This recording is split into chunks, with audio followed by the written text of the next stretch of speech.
Ever wonder what happens when you take just one single day in tech, specifically Sunday, August 9th, 2026, and just break down the absolute biggest stories? Well, welcome to this explainer, where we're going to see exactly how yesterday's crazy impossibilities are literally becoming today's everyday routines. The sheer velocity of technological change right now is frankly breathtaking, and by looking at a snapshot of just this one single day, we can really start to see the massive shifts that are completely reshaping our reality. So, here is our roadmap for today. We'll be hitting routine space miracles, the cybersecurity arms race, pushing the hardware frontier, Bitcoin's philosophical divide, and finally wrapping up with 3 lessons for the future. Let's get right into it. I want you to keep this thought bouncing around your head as we go through this. What was impossible yesterday is routine today. What is innovation today will be standard tomorrow. It's absolutely the perfect lens to examine everything we're about to cover. From the mind-bending feats of modern space travel to the incredibly complex, shifting battlegrounds of cybersecurity. Starting with Section 1 routine space miracles and SpaceX's 50th West Coast launch. Okay, so rocket reusability has officially transitioned from this miraculous finger-crossing test phase right into a standard industrial operation. Just think about this number for a second. 34. Specifically, SpaceX booster B-1063 just successfully wrapped up its 34th flight to orbit and back. I mean, take a moment to really process that. A single rocket hauling heavy payloads into space has launched and stuck the landing on a drone ship 34 times. 10 years ago, that sounded like pure science fiction. Today, it's literally just another Thursday morning out at Vandenberg Space Force Base. And if we zoom out to look at what this kind of reusability actually enables, it's wild. Sure, watching a rocket land on a drone ship never really stops being cool, but SpaceX has turned into an unprecedented routine launch machine. They are averaging a launch every single week just from the West Coast. Globally, they're hitting over 120 launches a year. To put that into perspective, that is more than the rest of the entire planet combined.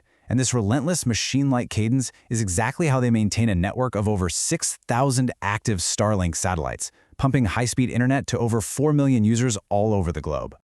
Moving on to Section 2, the Cyber Security Arms Race, new CSS attacks and CISA warnings. So, while SpaceX is out there mastering the physical skies, our digital skies are still very much the Wild West. Attackers are now using simple CSS, the code normally used just to make text bold or add a nice background color to a web page, to completely bypass security. Basically, as shown at the Black Hat conference, it works like this. You get a malicious HTML email. The CSS code hiding inside it totally forges a fake Microsoft login page right there in your client.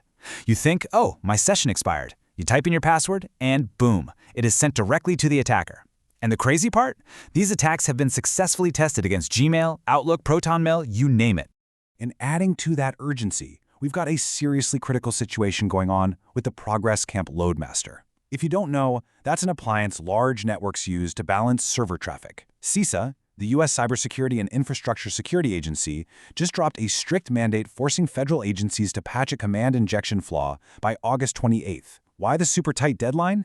Because this flaw has a massive severity score of 9.6 out of 10, and they're seeing 792 active exploitation attempts happening in the wild right now. If an attacker breaches that loadmaster, they can literally intercept an organization's decrypted incoming network traffic. It's a big deal. It really is this perpetual loop of cat and mouse between attackers and defenders. For those CSS webmail attacks, providers like Google and Microsoft are scrambling to roll out patches and restrict CSS. But honestly, your absolute best defense as a user is just using two-factor authentication and avoiding unknown HTML emails altogether. As for the Loadmaster vulnerability, the vendor already put out a patch, so the only right move there is to apply it immediately or just pull the plug and disconnect the device. Remember, cybersecurity isn't a set-it-and-forget-it permanent fix. It's a state of continuous alertness. All right, let's switch gears a bit. Section 3, pushing the hardware frontier with Apple and AMD. Let's look at how the hardware giants are bypassing those traditional bottlenecks to reach completely new frontiers, starting with Apple.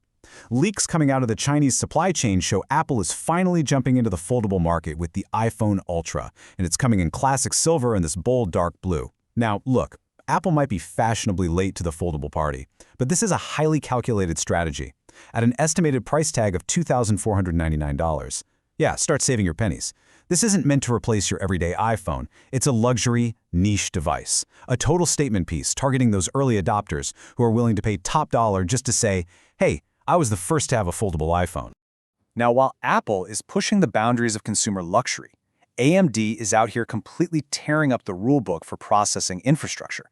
They just acquired this Canadian startup called Talus, and it represents a radical shift in how we handle AI.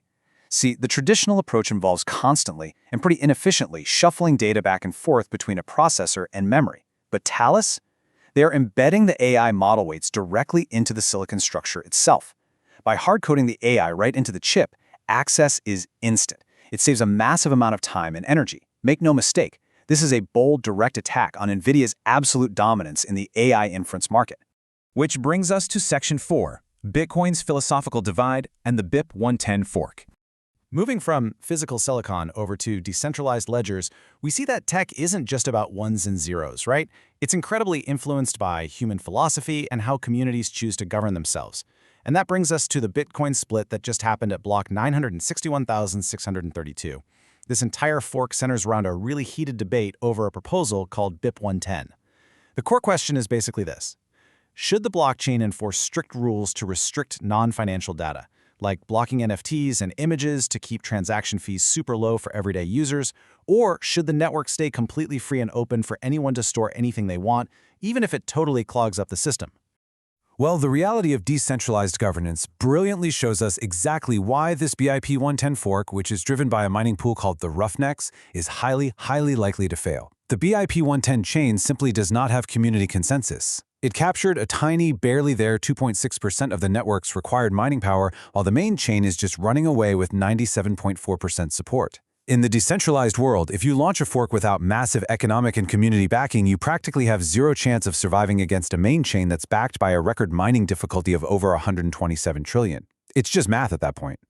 All right, home stretch. Section 5, 3 lessons for the future, as we synthesize all of Sunday's news.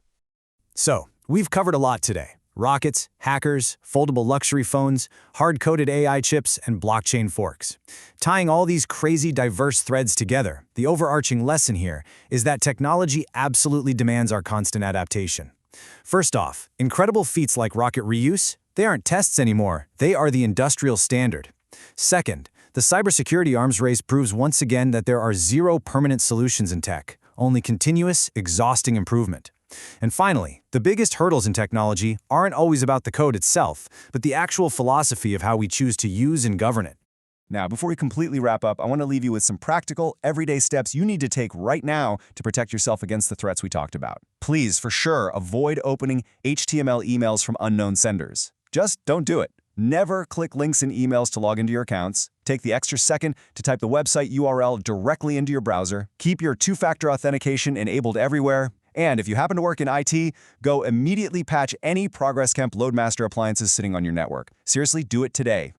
So, as you sit down with your next cup of coffee, I really want you to consider this. How do these rapid transformations actually shape your everyday digital life?